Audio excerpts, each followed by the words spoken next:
تھوڑا سا اور پیچھے لے جاتا ہوں، جب لشکر آمنے سامنے ہوئے تو ثابت بن اکرم اور ابو ہریرہ ایک ساتھ کھڑے تھے۔ ابو ہریرہ رضی اللہ عنہ کی پہلی جنگ تھی، ایک رنگ آ رہا تھا ایک جا رہا تھا، تو ثابت اکرم نے ایسے دیکھا، ابا ہریرہ کأنک تری جموعا کثیرا، لگتا ہے بڑے بڑے لشکر دیکھ رہے ہو، کچھ ایسے ایسے ہو رہا ہے؟ کہنے کہا کل ما شہدت بدرا، ہے تو بدر میں ہمارے ساتھ نہیں تھا۔ یہ بدری صحابی ہیں ثابت بن اکرم۔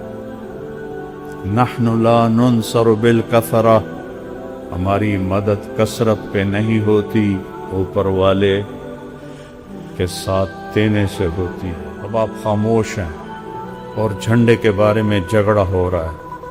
انہوں نے ایسے جھنڈا اٹھایا ہوا ہے، ثابت بن اکرم، جھنڈا پکڑو جھنڈا پکڑو۔ سب نے کہا تو بدری صحابی ہے، نہیں سنبھال، کہا میں اس کا اہل نہیں، جھنڈا پکڑو کسی اور کو۔